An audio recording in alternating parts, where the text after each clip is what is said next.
So branding was really at the very start of trade, really.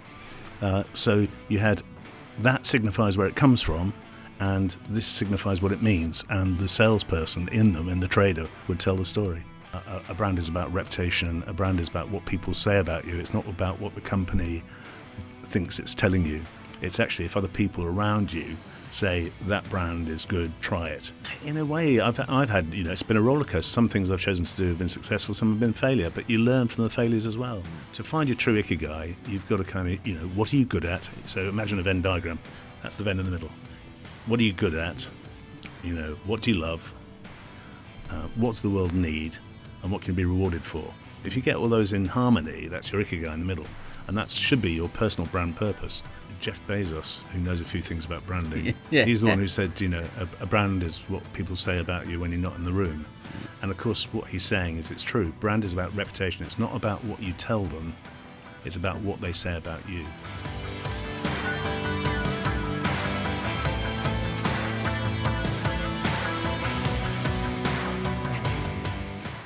I believe everyone has a story to tell. Through seeking true, authentic insights about the entrepreneurial journey, I provide a platform for our peers to share their stories and inspire those that listen. This is the County Business Talks podcast, produced by H2 Productions. Okay, welcome to another episode of the County Business Talks podcast. My guest this week is a branding expert with over 4 decades of experience within the creative industry, working with some of the biggest global brands on the planet. He is also a visiting lecturer at a number of art colleges and universities. Today, we're going to talk about all things branding and his journey. I'm delighted to welcome Brandaddy himself. I am Woolsgrove. I'm so excited to be here, Sam. I've heard a lot of your podcasts, and I love the way that you've got empathy, so just be kind to me today. Mate, how could I not be? Brandaddy himself. Love that name, mate. Love that name. I know we've spoken about it a few times. I can't, mate. Do you want to know where it comes from? I do. Well, we're recording here at Plus X. Yes. It came from some of the young people I've been mentoring here. I was in the cafe downstairs, and a couple of them went, "Hey, we've got a name for you." And I went, "Leonardo, George." And I went, "Brandad."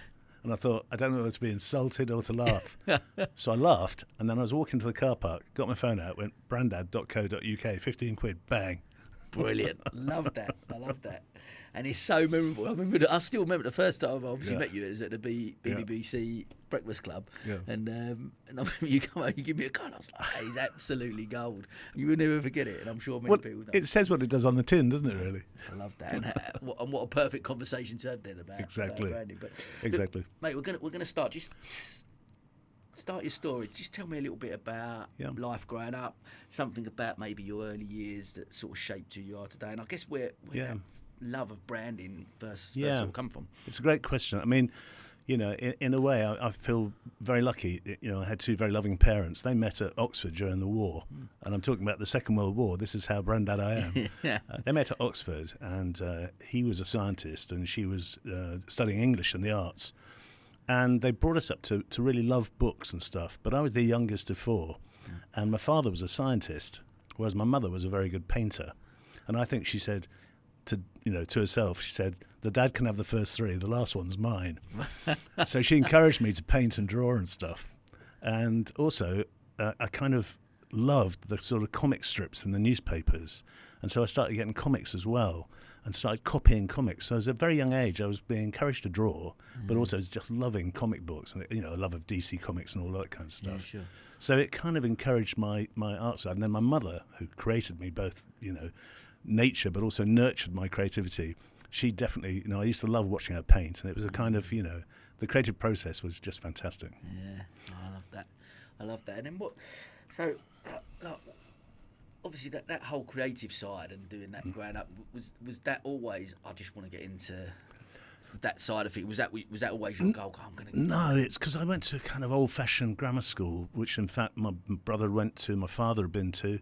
Weirdly, I was taught by the same French teacher as my father, which was bizarre.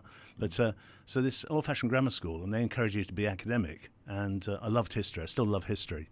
I talk about the history of branding as well. So I was kind of 50-50 between going to university to do history or go to art college. And then my dad wasn't a natural marketeer. He said, but don't go to art school. It's full of sex, drugs and rock and roll. And I thought, Dad, you're a natural marketeer. I'm going to art school. I love that. And then so you obviously you went to art school and studied. So and then coming out of that was that. Well, I just want to get into marketing, branding. Well, I think it's funny. I'm teaching now, visiting lecture at some places, and it's a struggle I think for a lot of graphic designers to think, what do I do with my graphic design when I've done it? And of course, I always thought I wanted to go and work in advertising. For me, that seemed to be the place where you could have fun, make money and stuff. And when I graduated out of, I was at the LCP, which is now the London College of Communication, a great college, had some great lecturers there. I'd had a placement in an ad agency, and I just hated it. And I thought, oh my God, I've done 3 years study, and I'm now in a job that I just don't want to do at all. And somebody said, why don't you just go work for a design company and do sort of packaging and design brand identities and stuff like that? I said, all right, I'll give it a go. And the first week at this company I joined, I loved it. We were just creating new brands. Wow. And it was just, the whole creative process, using design and using imagination and using storytelling was fantastic. And there's a story to tell here, because the first brand I worked on was we had these boxes of tortilla chips and crisps and nuts and everything, and they wanted to come up with a brand. And the idea came up that these are foods from around the world. So we called it Phileas Fogg. It was the launch of the Phileas Fogg snack brand, one of the very first things I worked on. And I just thought, I love it. We're creating something out of nothing, and people just felt, it was very successful at the time, a long time ago. Yeah. I love that. And I'm obviously a fan of that creative. I've spoke to different people within the industry and stuff like that. And it's just fascinating, because it's the bloodline, I guess, of a couple of things I really think make a business thing is obviously your brand, and your brand identity is the key, isn't it? Yeah. Because that's obviously the story, how you tell that, and then I always talk about culture because actually growing a business and stuff like that, the culture. But actually, at the starting point of anything, is getting that story right and getting that brand identity is so key. Well, I think that's what I liked about it. It was a combination of visual identity and verbal identity. And because I was also a sort of writer, again encouraged by my mother, and so I still do a lot of copywriting now. It's the two things, it's the visual and verbal together. And if you go back into the history of brands, which we'll touch on a bit later, it's really the meshing of those two that makes more successful brands. Is when, because I've worked with lots of companies and they go, a brand is just a logo, and you kind of go, how can I tell you? It's so much more than that, which people begin to realise now. Yeah, no, I'm sure. I mean, well, look, let's delve into that a little bit. I'd like to know, give maybe a little bit of an overview to the listeners about the history of branding and stuff, and where things sort of began, when people first started looking at that. Well, it's really interesting. We'll go on to some books later, which I'm going to refer to, but which I know previous speakers here have talked about. But when you look into the history of branding, it's obviously, it's a bit like, it's a fake thing. It's made up, like lots of things are made up, but it's kind of made up for a good reason. So if you think about the cognitive revolution, 70,000 years ago, when people started telling stories. So storytelling happened long before making marks. But when people started making pots and ceramics and things like that, they used to put their signature on the bottom or a stamp to make sure it was theirs. And of course, once international trade started growing, especially around the Mediterranean, pots were coming in from China, pots were going from Greece. So artifacts started to have the mark or the signature. So, and of course, what that was supposed to be saying is, look, I've made this with pride. It's got provenance, it comes from somewhere, it's made with the best materials. So already that mark was beginning to have some meaning. And of course, the trader, being a good salesman, would say, this is the best pot, this is why it's worth this much, because it's made by X. So the branding process really started as a way of pride in your workmanship and creating marks. And of course, when you think about hallmarks in jewellery, that's exactly what that is. It's showing a provenance. So branding was really at the very start of trade, really. So you had that signifies where it comes from, and this signifies what it means, and the salesperson in the trader would tell the story. And it's why if you went on Antiques Roadshow now, they go, oh, yes, this is a Ming vase from and they'll put a value on it, and all the people behind go, whoa. But it's been branded, you see. So it's got a provenance. You know the history of it. Yeah, even like you say, that down to literally just being a signature of someone, but it is a... Absolutely, and the word brand is an even more fascinating story. It's an Old Norse term. So the term comes from a thing called branda, B-A-R-N-D-R, which means to mark your animal, your livestock with a burning stick, put across it or whatever.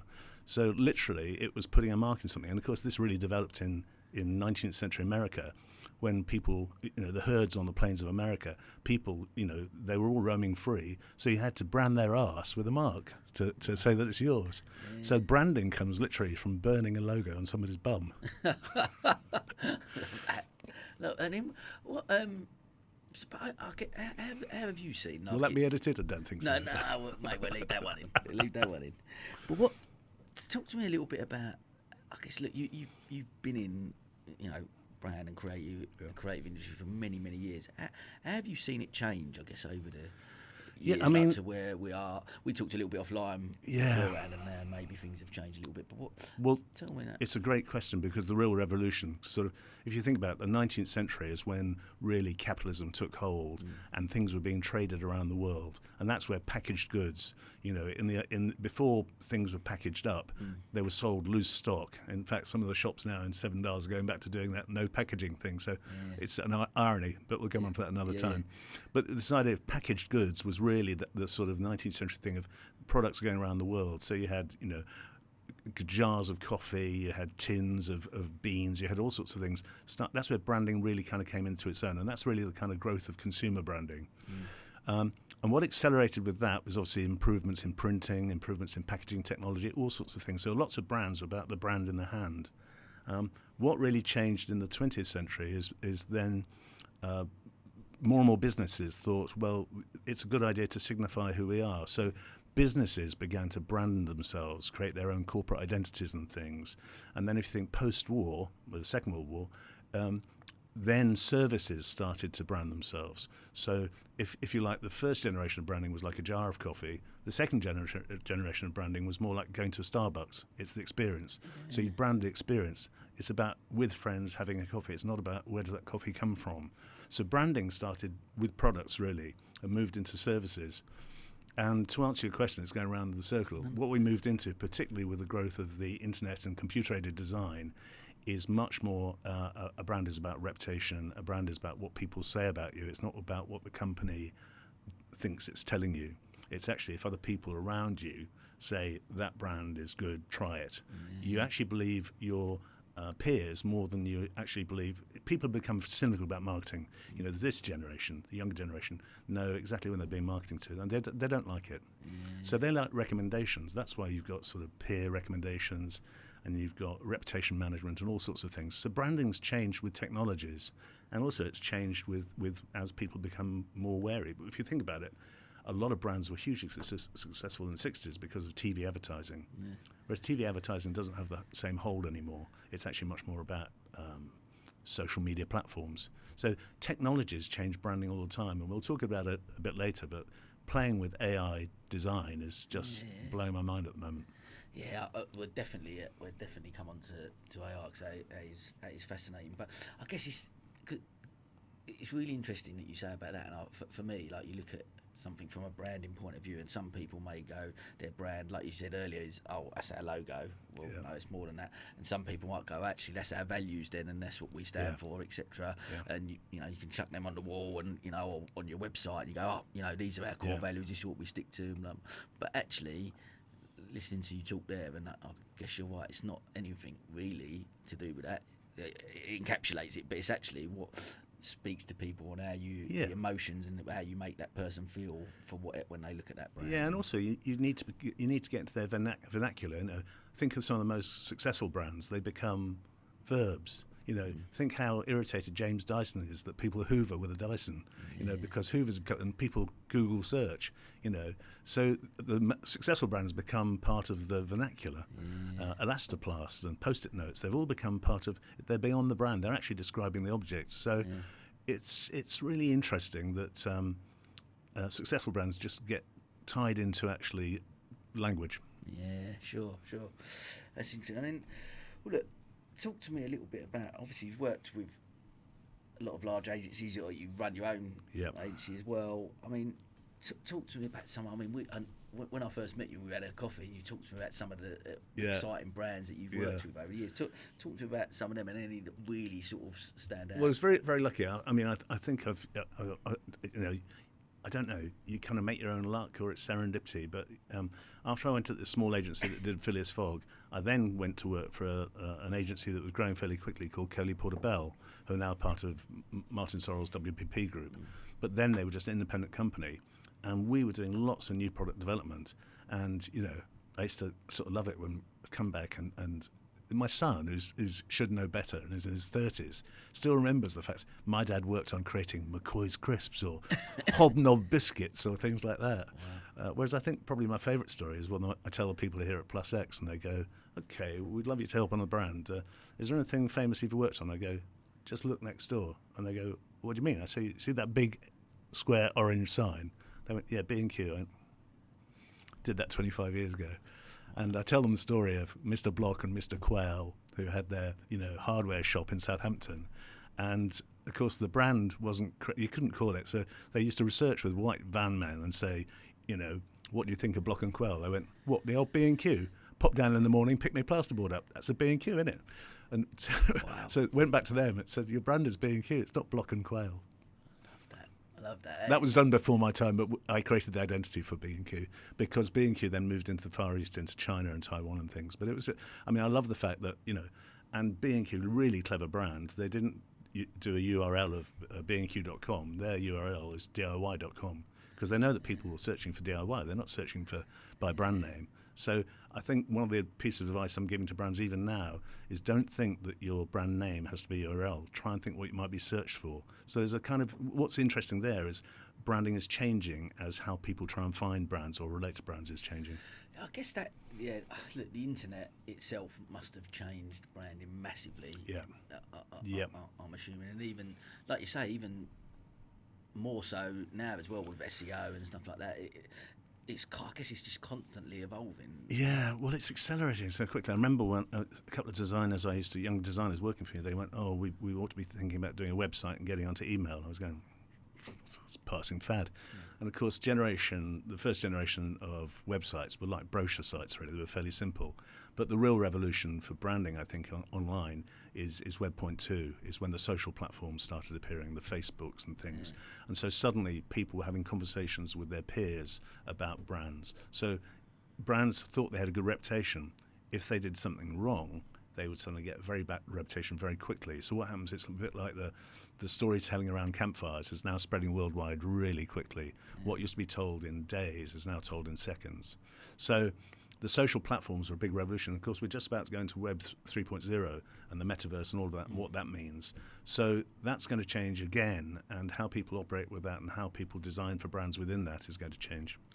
But the fundamentals, so like from you, with you've seen the evolution of it and the different changes and the different things. But from you sit down and talk with a client now, is the fundamentals of getting the answer to what their brand is about still back to the basics? I think so. It's still back to the basics because, you've probably heard this before, is I say a brand is like a fingerprint for a human or a tree ring for a tree. We've all got them, but they're all slightly different depending about what we're about. It's the same basic rules. Hasn't changed with technology. You've still got to have, why you're here, who you're here for, what do you deliver, how do they receive it, how do they react to it, what's the response you want. It was the same when you were sending packaged goods around the world. It is now when you're selling services online. So the fundamental rules haven't changed. The technologies have changed. Yeah. And it's a sort of... And I apply the same questions to every brand, whether it's a telecoms brand, it's a tequila brand, it's somebody launching a personal brand. You still ask the same questions, which are it's quite interesting. And of course, the most difficult thing that a person has when they're trying to describe their company, and it's the funniest things I've ever had, is when you say, one of my questions is, what's your elevator pitch? You've got 30 seconds or 100 words to describe what you do. And if you send those questions out to, I don't know, 4 or 5 different stakeholders in the company, and you get the answers back, it'll be completely different from the finance director as from the sales director, depending which silo they're in. And so what you've got to do to get the brand together, particularly if you're doing a brand refresh, is say, okay, we've got to get a consensus on what this means, because if you're talking about the company in a different way, you don't have a brand elevator pitch. You don't have something that the brand stands for, because every brand needs to have a kind of mission and values and purpose, really. Oh, that's really interesting. Look, and I'm completely bought into it. I know, like, you and the guys at Inside Stories talk, and there's so much crossover with obviously what you do. But that was, for me, when we done the Inside Stories process with them, just finding what our narrative was. It was that penny drop moment, game changer for us in the sense that there were all of us sitting around the table, investors, other directors and staff members, and we're all sitting there. And actually, if you asked each one of us, we'd describe county business clubs in a different way. Probably all come round to the same way of thinking, and this is this, but we do X, Y, and Z. And actually, we weren't all necessarily on the same page. And I think that's that penny drop moment of going, actually, this is our elevator pitch, and we all agreed with it, and all was like, this is actually what we do. Well, you've kind of, if you think about it, I mean, one of my loves, I was a designer. I went to Curly Portobello, and then I had a company called Planet, which we then sold to Future Brand. I was creative director of Future Brand before I went independent. But all through that journey, I've been picking up different ways in which I want to do things, and I moved very quickly from wanting to be a designer as to wanting to create better brand strategy, because a better brand strategy means you're creating a better brief for designers and copywriters. So the brand workshops that I now run are purely about making sure there's a better brief, because designers and copywriters, people on the creative side, hate having a brief that's trying to be everything to everyone. You've got to have some focus. You've got to have you've got to have a, you should be hitting the target with a sniper's rifle, not a blunderbuss, Yeah, no, it's so true. And even when it comes to sort of networking and stuff, you speak to people about, and I've been so guilty of it as well. When people say to you, oh, well, who's your clients? Like, who do you work with? Oh, anyone. We can work. Well, can't necessarily work with everyone, can you? So what? The more specific you are, and I think and by having that brand identity, by having that story narrative, by being able to articulate that and communicate that in a better way, you're able to then hone in on who are your audience, who are you trying to speak to. It's a great question. People say to me, you must specialise in something. And of course I haven't. I've worked internationally on lots of different brands, big brands, small brands, SMEs, startups, all across different areas and categories and technologies and products and services. And there's nothing I particularly love, but there are certain brands I wouldn't work for. I don't really want to do anything to do with the military, for instance, or environmentally bad companies, or I'm not particularly into sort of banking or lawyers, unless you're watching this and you're a banker and a lawyer who's doing brand refresh. But there's kind of certain things which just aren't me. I tend to work better with human brands who I think are striving for a purpose. They're trying to do better products and contribute back to society and the environment in a better way. It's interesting. I want to touch on personal branding, because I know we sort of spoke briefly about it offline, and is that something that's always been around, personal branding? For me, it seems more like it's become more of a, but with influencers and social media and stuff, it's become more of a you build your personal brand. But I think you're right. I think the difference is people are now aware that they can create their own personal brand. I think a lot of strong personal brands were created just by Henry Ford or Marilyn Monroe or Charlie Chaplin. They were, became famous for certain things and stood for things. One of the first people that really kind of, I think, whether you like him or not, it's not the point, is Richard Branson of Virgin. He definitely broke the mold by saying, here's an airline, but I'm entrepreneurial, and, you've got to buy into me as a character. And I know I was a Virgin loyalist. I flew, when I was doing lots of meetings in America, with Virgin, because I thought they were just cooler than flying BA. But also the thing is, it wasn't just cool because Branson was entrepreneurial. They had really clever things, like they'd pick you up and take you to the airport in a chauffeur-driven car. Even if you weren't flying business, they had all sorts of services which were about, we just want to make the journey, from end to end, just comfortable. You could get a massage on the plane. It was just much more, just completely different from BA. So that's where his personal brand, I think, has infused the Virgin brand. And I think a lot of people now have begun to realise that success, Steve Jobs with Apple as well, in terms of, a lot of the Apple success is about his philosophy. But they've still built, I'd be interested to touch on that, because they've still built, like Virgin, he built an amazing brand, Virgin, but I guess what you're saying is actually that's all of anything that's under the Virgin banner is all synonymous with Richard Branson. People's mindset. Do they go the second they think of Virgin? Do they think of Richard Branson? Is it that? I don't know. I think if anything, I think the Virgin brand is tarnished because if people are having a bad experience on a Virgin train, and he's tried lots of things like Virgin Colas and Virgin Vodkas and things which have failed. So he's not always successful. But somehow, but to move on to other people who've begun to realise that their brand has real value, and of course the archetypal brand that knows as Beckham.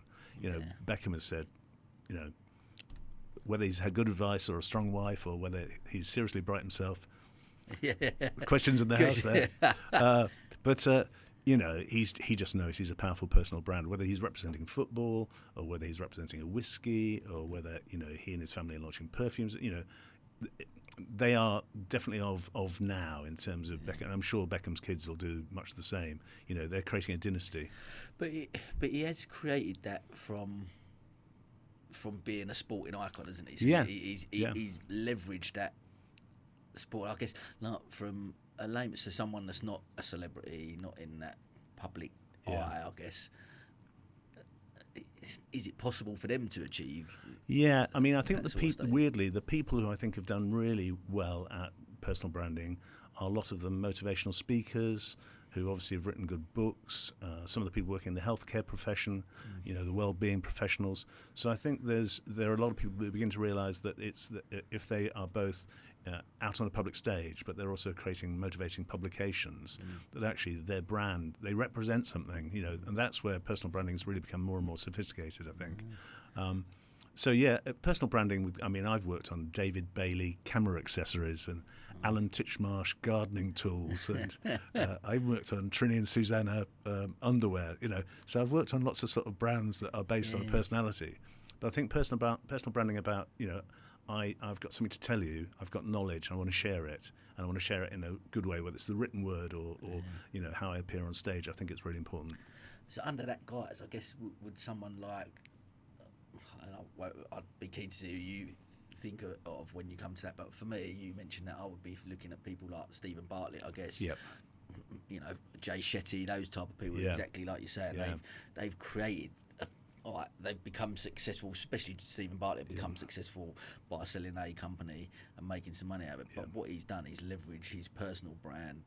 Yeah, I think there's lots of people. In my world, in the branding world, Simon Sinek did the same. When he wrote The Why, and he said, all these old kind of brand keys and brand squares and all that kind of stuff. It's not. You go back to basics.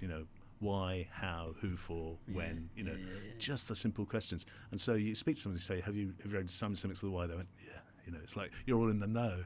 So his brand, in terms of his expertise about actually the way he's reconsidered how we consider marketing and branding has become, very successful. Yeah, he's fantastic. I've obviously read it, and so many people, like you speak to anyone about business, marketing, whatever that is. Have you had Simon Sinek's stuff?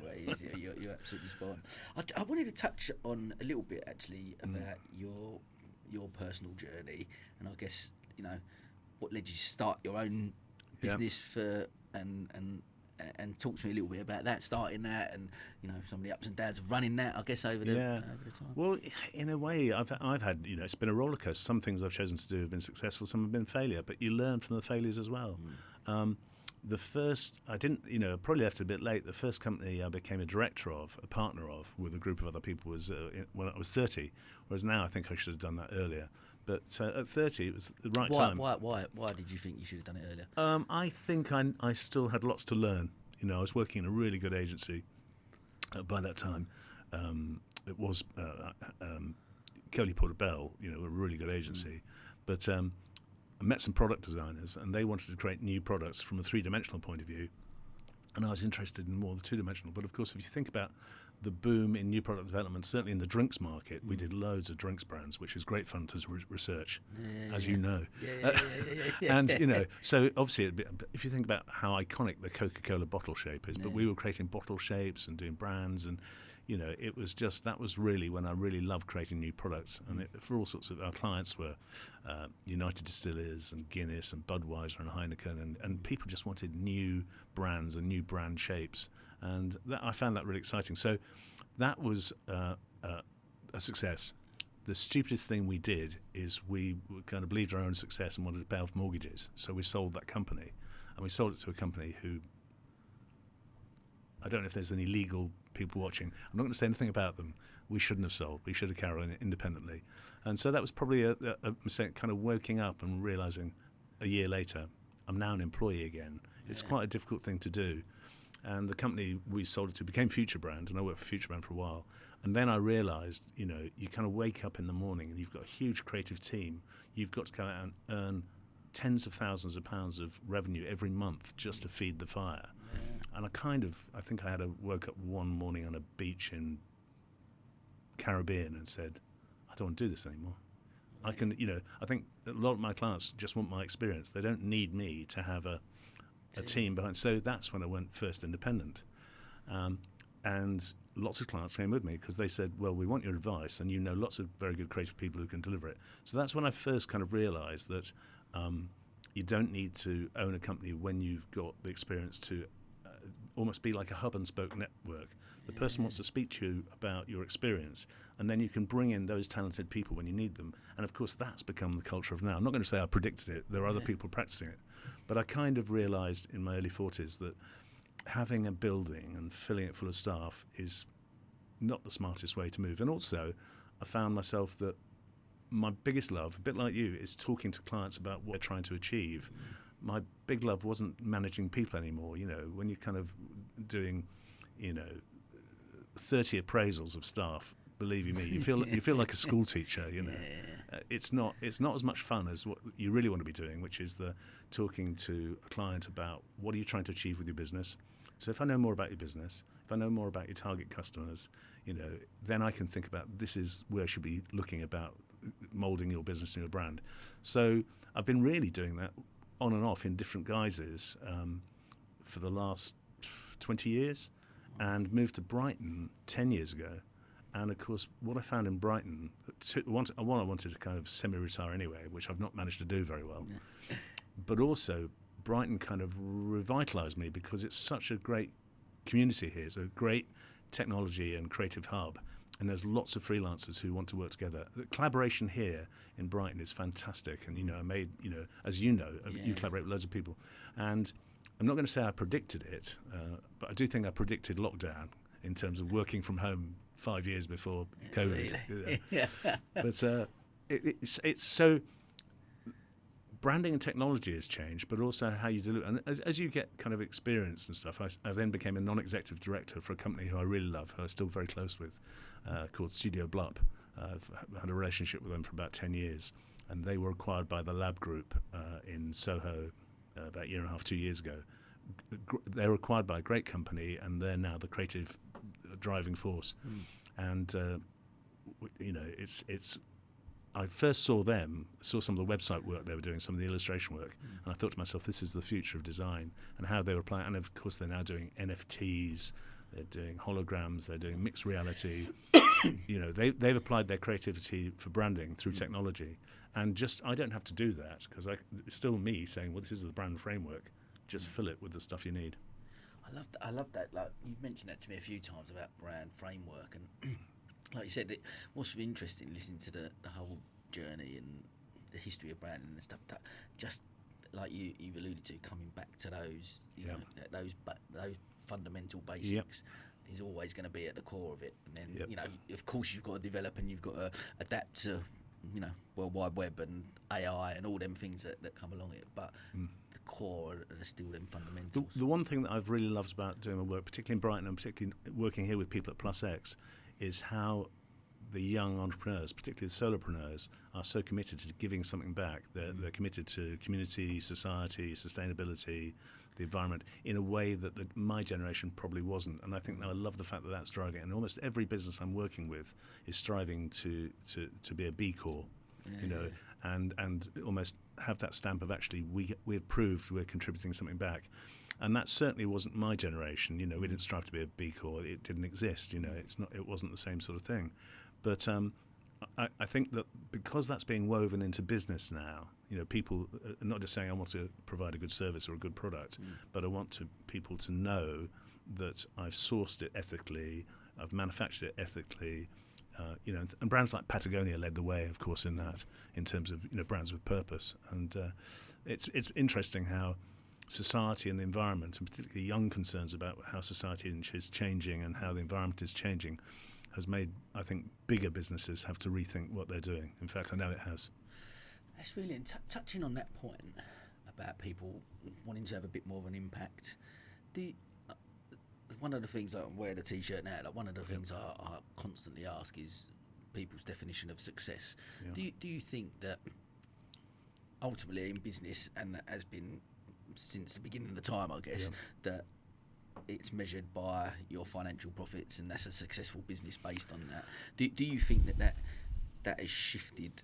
It's massively? A really tough question. I mean, I built and sold businesses and made money, which paid off houses and son through education, stuff like that. I now don't think it was the be all and end all, and it's not what I strive for now. And it's not. Did that drive you when you started that business and you got it to that stage? I don't know whether it drove me or I was driven by the success of it. In other words, I was working at a time when branding was really kind of at the sort of mid-90s to now. Branding has just changed. When I left art school, you could go and work in corporate identity design or packaging design. Nobody talked about branding. They're exactly the same thing. And branding is an ethos, and there were great books, ones that I've loved. One of them was called The Big Idea, and in fact I called one of my companies The Big Idea, because I just thought, it's exactly what Simon Sinek's saying. At the heart of a successful brand has to be a big idea.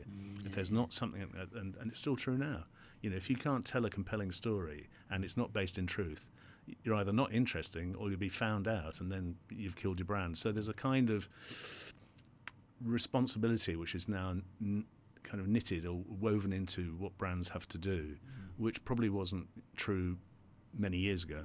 Yeah, okay, that's interesting. But do you think then you're definitely, like you said, you may be driven by the success of the business that have grown, and then but for you now, do you look at things differently for that measure of success? Someone mentioned to me, not about it, but someone had spoke about it, someone I know really well, and about actually a business.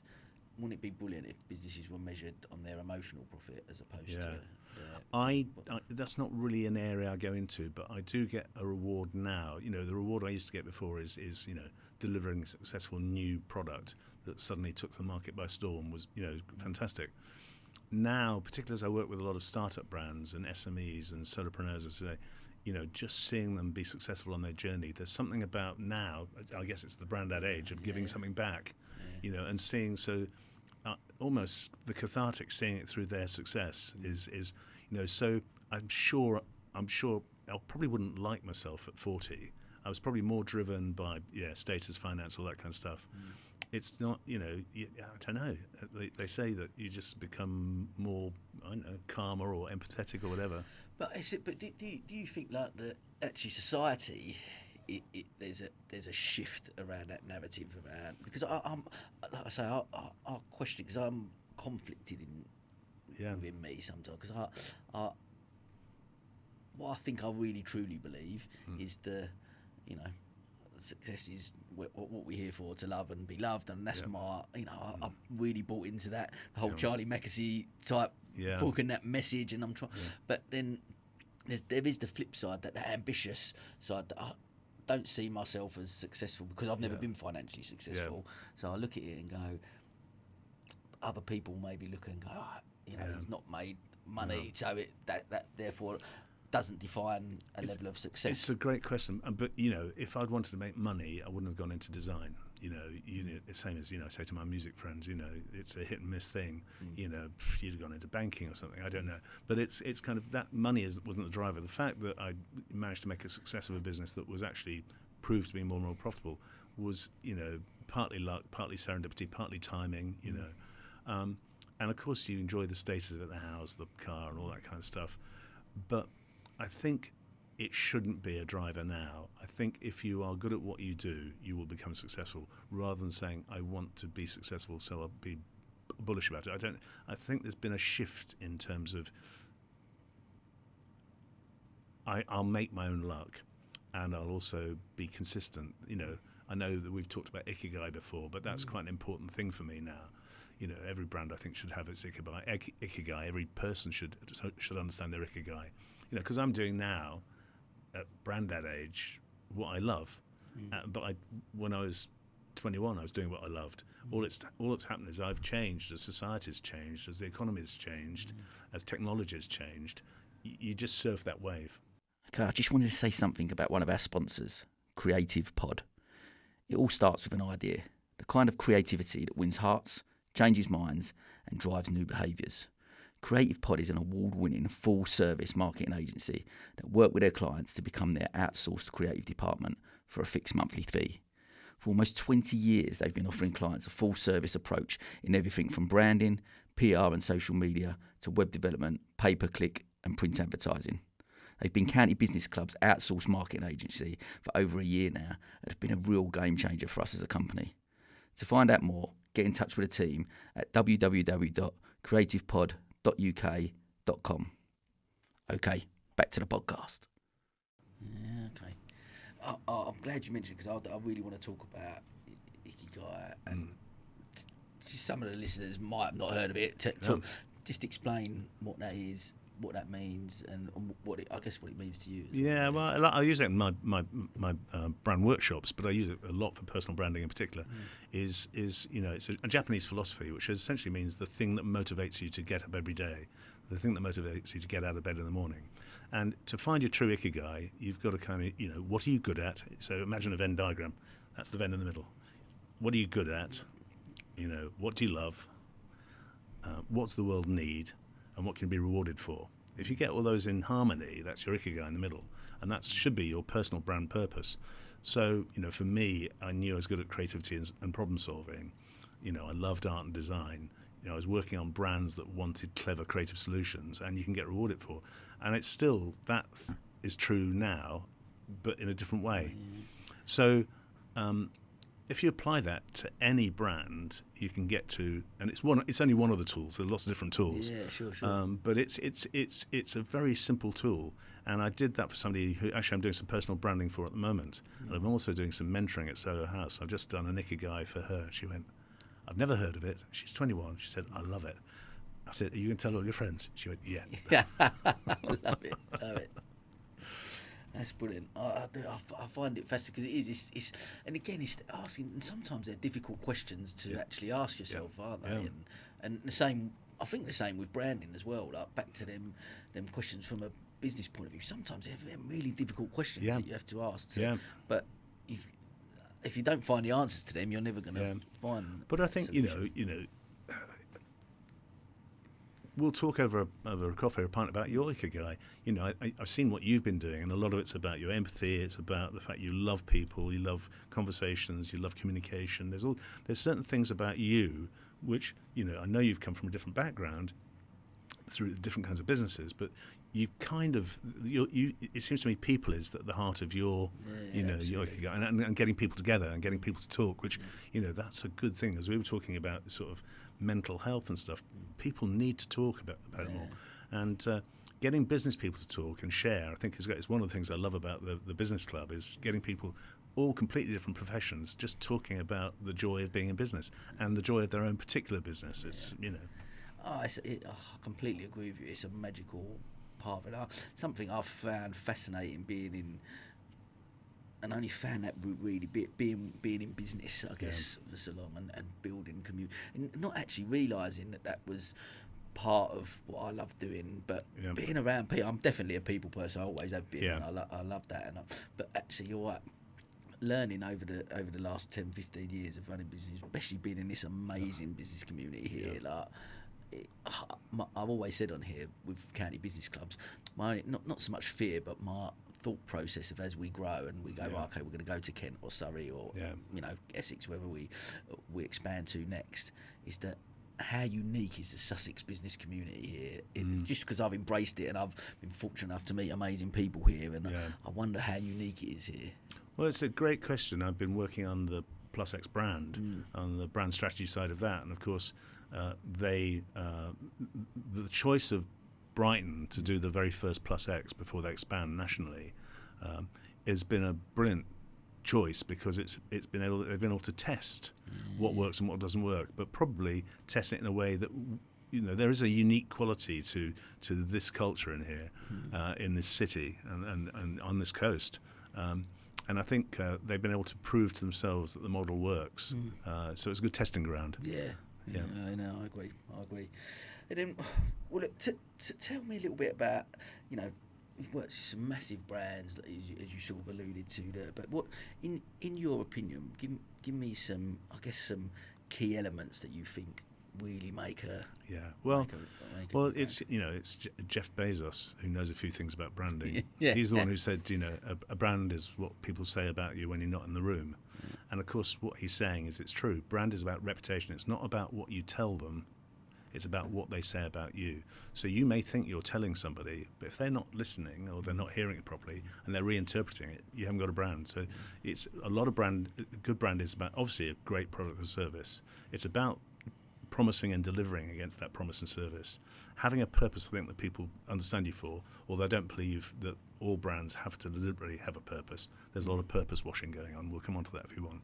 But then also about delivering against your promise. Every single touch point, when you receive a package, when you go into a store, every touch point, when you go online, it's kind of, you feel, that brand has a kind of harmony about it.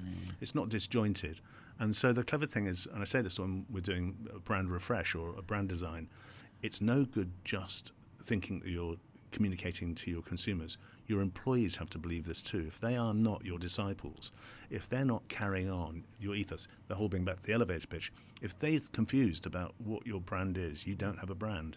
Because if, they've got to be proud to work for the company, they're going to be your best advocates. It's like you want them to wear the T-shirt. Yeah. And how does that lead? I guess how does that lead into culture? Like, do you like from a branding point of view? Does that infiltrate and decide what the company culture is going to be? If you spoke to a startup and you go right from this starting point now, you get this brand identity right. Yeah. That will live and breathe your culture moving forward. Yeah, well, some companies the chemistry is built on the founder, the Steve Jobs kind of philosophy or the Richard Branson, and some are about actually creating something which is much more like a community or collaborative culture, and which isn't such a personal brand. It's actually just here's an ethos we share together. But you've got to have one. You've got to have a mission. You've got to have a set of values. Because if you don't, how can you communicate them? And also, every brand has a different, like individuals, we have a different personality. And a lot of, I was once joking to my son, I said, I'm a fashion designer for capitalism. And he went, what do you mean? I said, well, I'm dressing businesses. What I do is I dress the veneer about what it looks like. And he went, oh, yeah. And my dad's a fashion designer. I didn't quite mean that, but it's saying, in the same way that we dress in different ways, which say something about us. A lot of the visual side of branding and the story, so we all have our own tone of voice, but we dress, so you remember people by, and I say to, a bit like, I hate the term digital marketing or social media marketing, because the same trick was true before technology. If you want to grab attention, you walk into the middle of a room, you have to say something interesting and people want to listen to you. Otherwise, you're going to be a wallflower and be in the corner. It's the same thing online. If you want to grab attention, say something good, say something interesting, say something entertaining, but make sure you're saying something that's valid and true. Otherwise, people will just, you'll become space junk. I love that. Meaningful, memorable, and moving. Yeah. Hey, you're a brand man. It's the 4 M's. I'm gonna nick that from Inside Story. Gareth, I remember that sitting on that thing and then mentioning that, and I was like, that's true, isn't it? Whatever you do, I think it's so important. Well, it's not the 5 P's of marketing; it's the 4 M's of humanity. But because I think that we forget that brands, like countries, like religions, like money, they're all constructs. We've made them, and humanity have made them up. Yeah, sure. But we're in control about how they happen, or sometimes we're not in control. Yeah. Cool. We're saying about obviously the future. Now that obviously we're at time of recording this is just after you delivered the great presentation at obviously the BBC about AI and talk to me about that. Talk about the fucture. What does that? Because AI has just been ChatGPT has been mind blowing. Delving into that from a copywriting point of view, but it was brilliant your presentation because from a visual point of view it was just fascinating to them. Yeah, well, AI is really, and I want to, branding and design are two different things. Obviously I went in through design, and what I mean by that is I'm working my way through AI and how it's applying to design. And obviously it was following from a great talk that James gave about copy. And if I was a copywriter, I'd be more scared of text generation than as a designer. And there's all sorts of issues about intellectual property, what you can actually publish anyway. And of course, there's lots of tools coming online now about actually finding out that this has been borrowed or stolen from something. So I think there's going to kind of be AI wars going on, but you can't ignore the cat's out of the bag. It's Pandora's box has been opened now, and if you don't learn how to use the tools, you're going to get left behind. In the same way I tell students, and this blows their mind. I say, I do a kind of, here's me. I want to help you on your brand journey. Here's my brand journey. I left college. I got my first Apple Mac when I was 27, and they're going like, how did you used to design then? I used to draw and had felt pens and had paper, and they're going, what, you used to draw packaging? I went, yep. Wow. And so they can't get their head around what would happen. And of course, I remember when the first Apple Macs came out, the first computers, designers were running scared and going, oh, it's going to kill our profession. And of course, it's not. AI is not going to kill a profession. Just like, photography didn't kill fine art. The synthesizer didn't kill music. What it did, artists saw photography, then invented new forms of art which couldn't be photographed. Musicians created new forms of music that didn't come out of 4 guitars. So it's, some of the dance music I love is because of the invention of the synthesizer and Kraftwerk, of course. But so I think it's early days. The point was, I was trying to say I'm having fun with it, and I use it more for research more than anything. And if you think about it, if you were researching something before you using AI image generation, you'd just go on the internet and do some screenshots of different things. You'd go onto Pinterest or Instagram or into image libraries and just gather mood boards together. Well, the fact you can now type it in and it's done for you means it saves a lot of research time, so I can spend more time on actually then developing the creative idea. I think if it's used as a research tool, it's fine. Because of all the legal issues around, which is early days, I'm still playing with it. To be fair, it's just, the cat is, I'd say, out of the bag. But I'm having so much fun with it. And it kind of just makes you it accidentally creates things by accident that actually, that's a nice visual accident. I can use that. I'm sure musicians with synthesizers found, when you listen to one of my favorite tracks of all time, Blue Monday by New Order, they talk about some of the accidents that happened when they first unwrapped their first, started playing their synthesizers and went, whoa, this drum machine thing, that's kind of, and Pete Hook would play his bass to it and says, oh, it sounds like a track. But the point is, it creates new things, and I'm a music fanatic, I went into design mainly to pay for a big vinyl record collection, and I used to do DJing and stuff like that. So I think the analogy between mixing, sampling and stuff, and how to use AI, in the same way, if you just, as James said, if you just get some raw AI copy, it'll be very accurate, but quite dull. But if you take that copy to inspire you to then write a better story, a better piece of narrative, but it's actually helped reference some words you need. It's just, I think if you use it as a quick way to research at the moment, but I can see these tools are going to change very quickly. And that's it. But I think the same with anything in life. Whatever you learn over the course of your journey, that you go, actually, it's just about adapting and pivoting. And look, COVID was a perfect example of that, wasn't it? You go, we was forced to pivot and think differently and innovate and come up with new ideas. We was forced to do that. We was forced to work from home. We were forced to change the landscape of how business operates, I guess. Absolutely. So didn't mean that then actually there's not going to be people in offices and buildings and everyone's going to work from home now, and we're never going to do that, because actually there's some value right back to the feeling that we sort of mentioned about people being people, that people need to be around. I crave human interaction. I agree. When I worked from home, one of the reasons I come to Plus X and become a member quite early on was because I worked from home and I was behind a screen all day, and it drove me mad. And I'd worked from home for 10 or 15 years Yeah. prior to that, but I was always out and about at events, but you couldn't do that. So Yeah.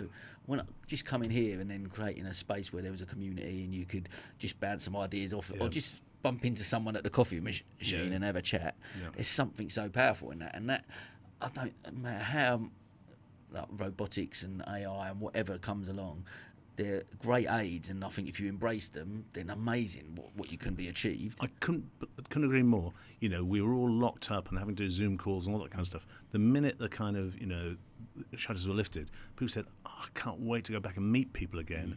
But actually, what made people say, is this a meeting where we need to meet in person, or is this a meeting we can do in 20 minutes in Zoom? So it forced people to say, we don't actually need to get on a train and do that meeting if it's just a short decision the three of us can make. Absolutely. However, if we want to have a longer session, we need to brainstorm ideas. It's easier to do it in person. It's easier to do, with a pen and paper. Yeah. Whatever tools you've got, I think, I ran some Zoom workshops and they were okay, but there just wasn't the same creative spark. There wasn't the same electricity in the room of when when somebody says something and you say to somebody there's no wrong answer in a workshop, and somebody says something really stupid and you go, actually there's something really clever in that. And I just think that because with the Zoom thing where you click on and off, not everyone's whereas collectively you kind of work in a different way. So I think I love the fact we've now got a mixed economy. I'm sure that, and I know that from agents, friends of mine in London, the ability to say, you don't have to come in the office every day. Come in for the meetings you have to. Come in when we need to have a collective conversation, and divide your time up. So I think there's going to be, if I was a commercial property developer, I'd be running scared. But I think for businesses, I think they're just adapting to ways of working. Yeah, I completely agree. And I think, especially from the creative part, I remember I was speaking to a friend of mine who works in sort of PR and Flow Power, and she was saying, like, from a creative point of view, like, we are much better when the whole 10 of us in the team, however many they are now, all round the table and bouncing ideas, especially from a design, branding, creative. Absolutely. Like, the etiquette on Zoom's not quite the same, is it? You go, oh, do I speak now or not?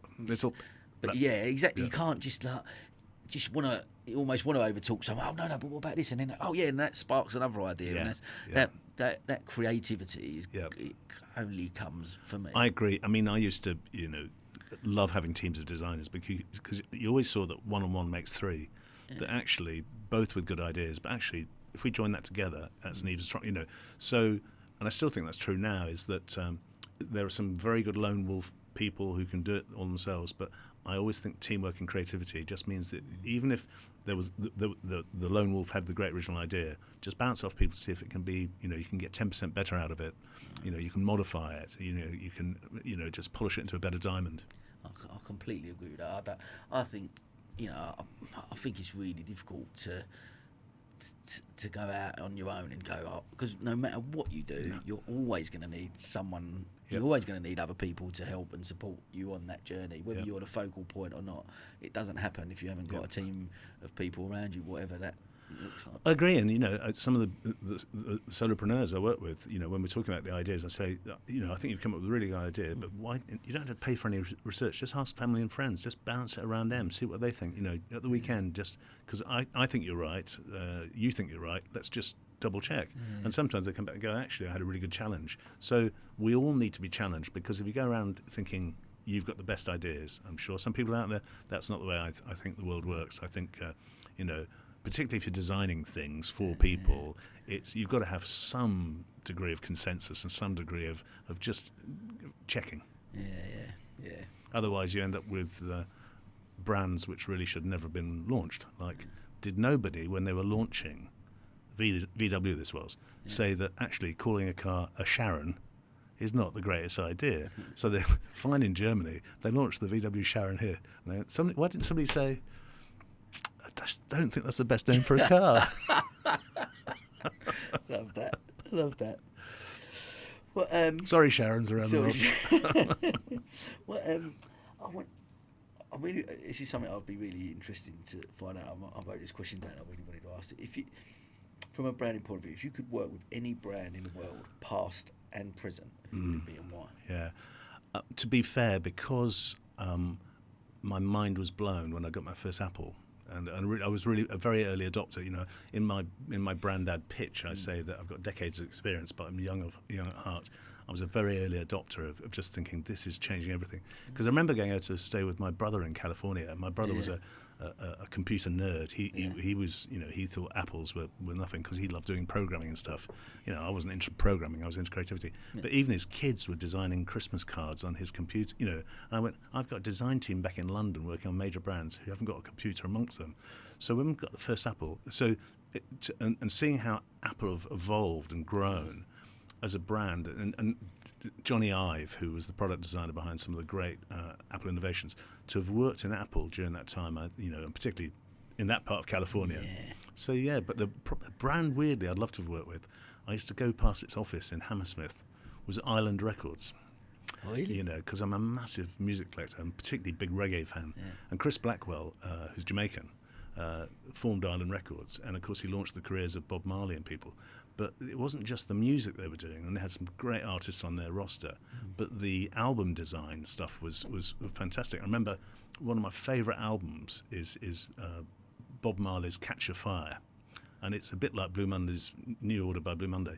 It's got one of the most expensive covers. It looks like a Zippo lighter, so you open it up and you pull the record out, and I think now you can't, they're as rare as hen's teeth. Yeah. But I just thought, somebody was smoking a large one to create that. It's just great. So I think the culture and both the music they were presenting and the design work they were doing, it was great. Yeah, it's incredible, isn't it, Apple? And it's just, and I guess it's partly we're both members of Soho House. Yeah. I think part of the membership you have to have a Mac. Is that right? Like to get past the door. Yeah, everywhere you look around, but it's so strange, isn't it? That we're something so iconic like what they've created. Well, I think what's brilliant is going back to, and Steve Jobs is a bit of a hit, and the great thing about Apple is it's such a great story, and people go, where does the name Apple come from? And he was obsessed by Isaac Newton, and of course the story Apple falling on Isaac Newton invents gravity. That's where the Apple name comes from. The very first logo for Apple was terrible. It was a picture of Isaac Newton sitting under a tree. It's so bad. Right. If I show you, you'll laugh. Yeah. But also the other thing that Isaac Newton was a pioneer in was also colour theory, about managing to understand how light worked through prisms. He was a leading physicist. So the combination of colour and gravity and light, he was genius, technical genius. And that was, if you like, that was Steve Jobs' hero, which is why one of the failed products that Apple launched was called the Newton. And one of the logos in Apple's growth was a sort of multicoloured rainbow based on the colours of the prism. But where Apple started, the ethos of saying, we're going to make a computer that is about what people do with it. It's not about the machine inside the computer.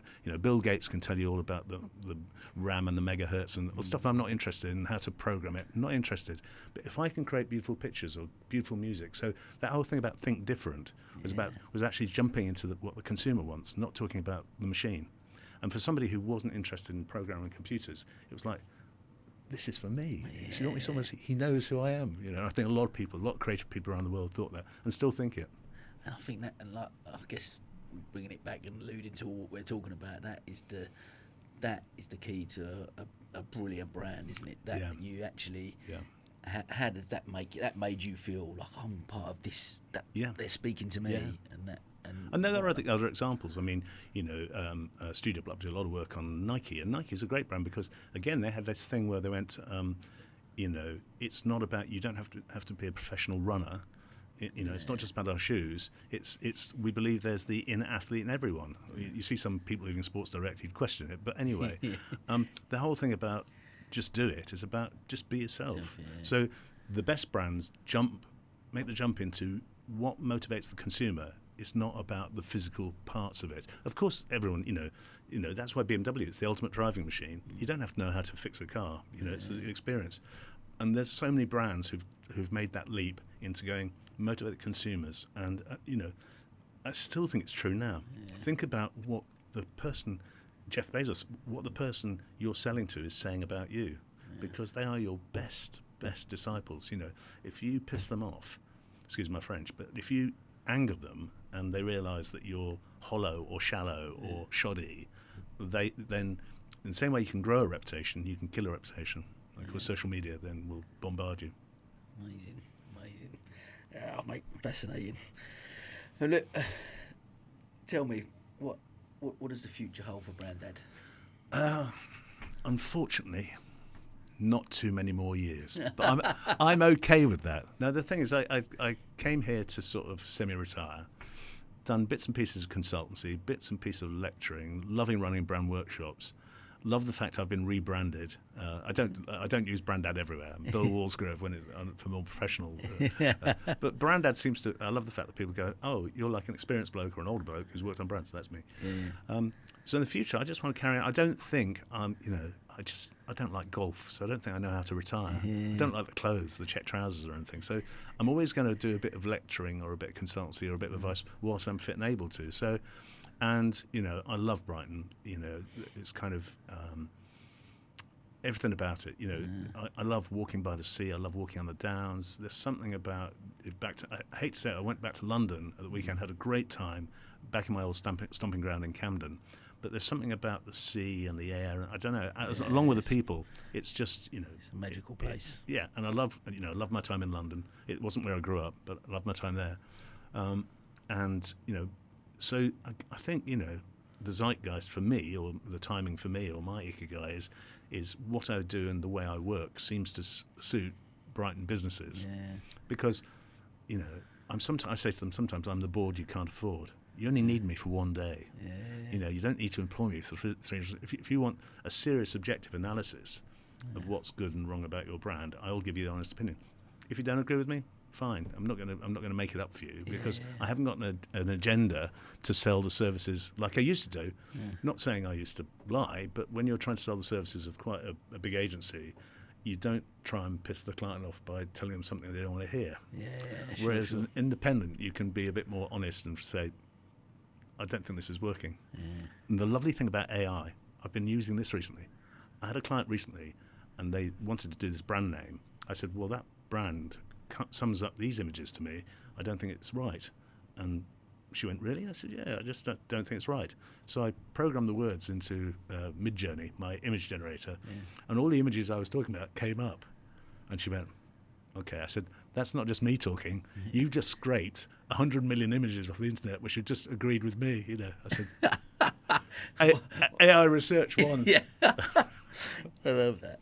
And then, one thing I'd be just interested to just touch on there, like where you are right now, like we said about you can tell how passionate you are about it. Every time I meet you, you've got the enthusiasm and you love talking about branding, and it's been a fascinating conversation listening to it and stuff like that. But where you are right now, go back to when you was running the company with many staff and stuff like that. How do they compare? Both, I'm sure, great experiences. Yeah. But would you be, if I had to say, give me a definitive answer right now, would you say your ikigai is more where you are right now? My ikigai has been built, has always been leading here. Certainly, when you're trying to run a company as it grows, you're obviously aware of your own brand. So a lot of my learning about how brands should communicate was building, but also a lot of financial responsibility and a lot of personal responsibility in a way which I'm not encumbered by that anymore. So I've got the freedom of actually being, quite literally, I can still talk about brands in the same way I have been passionately, but I'm not fettered, I'm not chained. I can just say, mate, you've got a good brand, I get it, or mate, in your workshop, your 5 colleagues have all said something completely different. I don't think you've got a brand, but we can build it together, but you've got to get some sort of consensus. So the combination of the experience of having gone through, growing commercial companies and then being a kind of independent has allowed me to use all that experience objectively. Yeah, love that. So probably it's a good question. Yeah, I've found a funny old route to my ikigai. Yeah. But I think if you plan for it, I mean that's I say to people, well, sometimes you can't take the first thing you want to do. You get there through different. And I know, knowing your journey, you find your way, and it's kind of, I think water finds its course.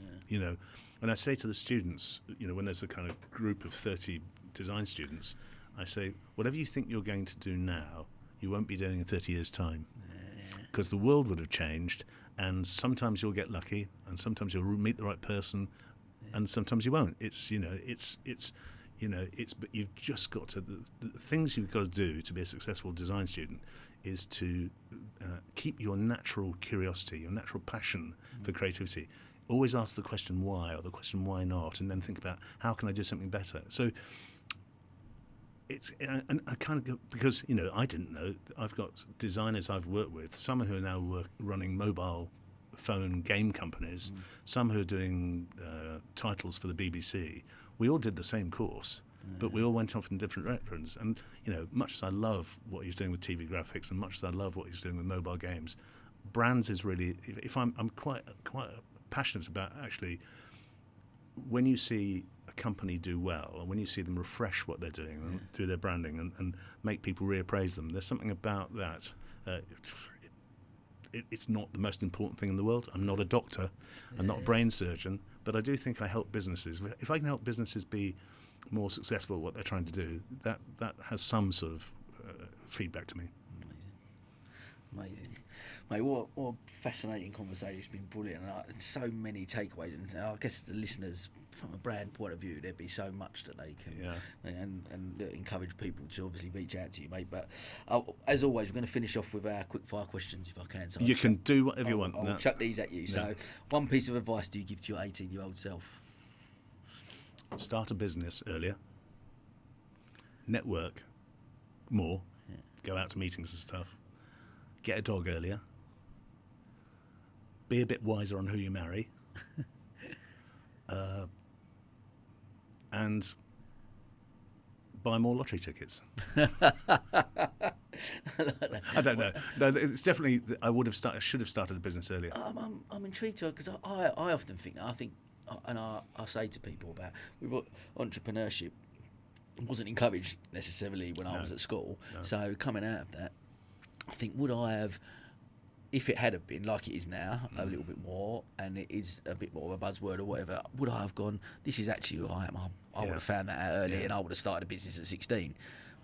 But would I, and would that have been the right thing to do? Because do you think potentially the right time was through the experiences and stuff you had got you to that place where you started a business? Well, it is a good question, because I've got several friends whose kids have started businesses, a lot of them forced to because of lockdown, and part of me has gone, I think, and they've had some success and some failure, and I think if they'd have gone to work for a bigger company and learnt a bit more about the industry, they wouldn't have gone down that route, because it's very easy now to think, I can create my own website in Wix, I can sell it all on TikTok, and of course lots of kids did that during lockdown, fine. Suddenly when the shops are open, they wonder where their businesses have gone. So, it was about timing. But so I do think there is some, that if I'm a bit old school, I definitely feel that two of the businesses I worked in taught me a lot. They were my kind of university of life. And they taught me about client relationships,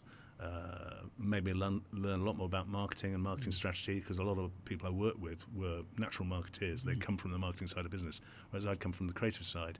And I do think that great branding is the combination of two skills. It's left and right brain. It's the creative and the analysis. It's the market and the left field thinking. It's a marriage of those two things. Yeah. So I think that having watched that and sort of learnt that by through my colleagues, it definitely made me probably more focused. It's made me better, and I can, you can almost see it when you're kind of working for a client. You go, and you kind of sometimes have to sort of, particularly your lead client, if you're being employed by the owner, you have to say, I don't think your person there gets it, or they need some retraining or something, because they're banging the wrong drum, and they go, like, well, I said, I know because I've managed people, so I'm not just giving them advice about the brand and business, but sometimes about the way in which their business is being done. And again, I can say it honestly because I'm not a stakeholder.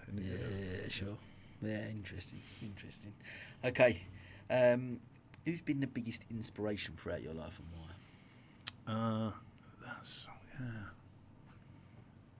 Well, I was so lucky to have so many good art tutors at college.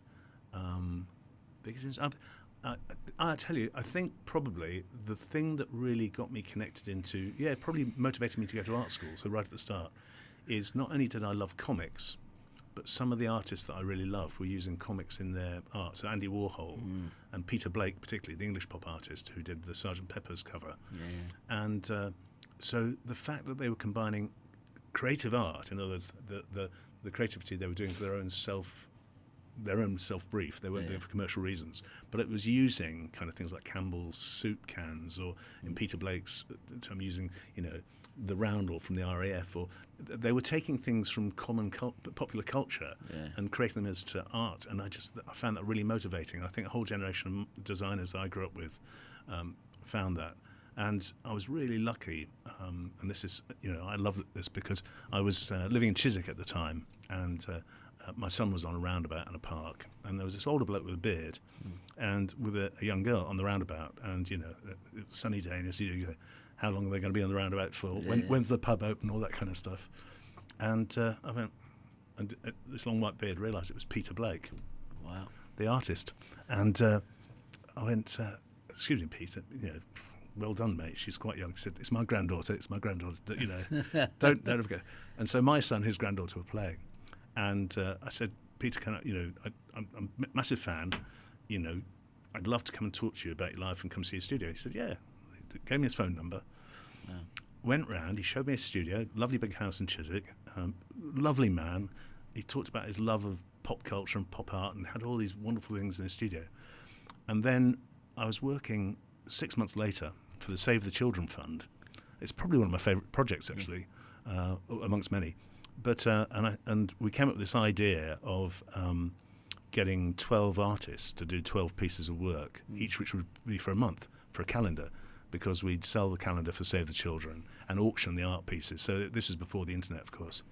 And I said, well, I know Peter Blake. I'll ask him if he'll do the front cover. And people in the studio went, he's going to ask Peter Blake. It's never going to happen. Brought Peter Blake in a week later, and he designed the front cover. We won an award for it as well. Wow! And so to some of your heroes to be, it was quite something. I've got music heroes as well who I've met. That's brilliant. That's but great man. So very inspirational, and also still working to this day. Pop art and much as I think there's a lot of strange sides to Andy Warhol. The fact that, his whole factory and, the Velvet Underground and the culture, not just around the art, but around music and fashion. And, of course, the factory then influenced, obviously, Manchester and New Order and Joy Division, all that kind of stuff. So that whole link between pop art and pop culture, and all of my favourite musicians, weirdly enough, went to art school. David Bowie, Brian Ferry from Roxy Music, Eno. There's something about art and music which has definitely influenced me, pop culture. Awesome. Love that story, Peter Blake. Peter Blake. It was like, it's kind of,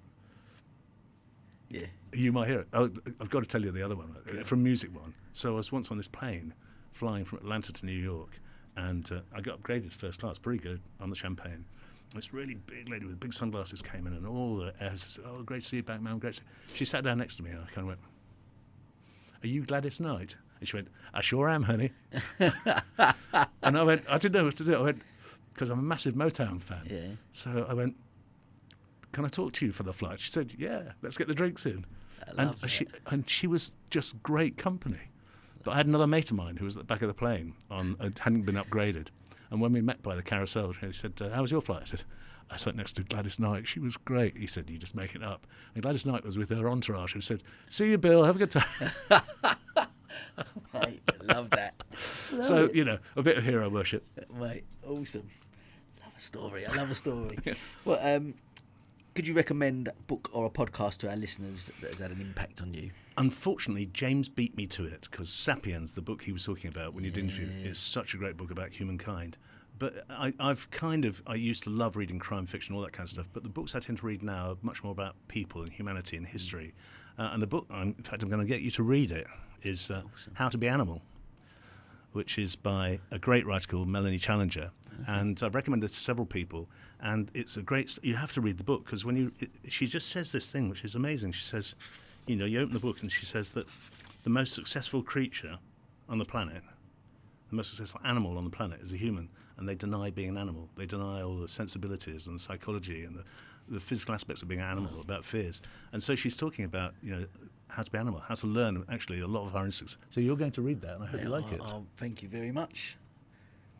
I love it. Thank you. Well, the lovely thing about that, it's a bit like, Sapiens is all about humankind, and this is about a different aspect of humankind. And there are several other books I'm reading now which aren't so much psychology, they're much more about sociology and about how people link with your interest as well, how people connect to each other, what motivates us, what drives us, what in the way we, in nature and nurture, made us be the way we are. Love it. Mate, I'm on that. Thank you. Final one to wrap up. Oh, God. One rule for living a fulfilled life. One rule. Don't worry, be happy. Just be yourself. Just be yourself. Just live your ikigai, because I think all of us have to recognise we are Marmite. You're not going to please everyone all the time. Some people like you, some people don't. Don't get hung up about it. So I'd say just be yourself. Be true to yourself. As long as you're not obnoxious or rude or dangerous, just if you think that's important and it doesn't hurt anyone else, just be yourself. Brilliant. Mate, what a great way to finish. It's been a fascinating conversation. I loved having you on, so thank you so much. It's always such fun. I mean, the thing is, we could talk for ages. This is just chapter 1. Yeah. Come back for chapter 2. We're in. Mate, that was great. And that, as they say, sir, is a wrap. Thank you.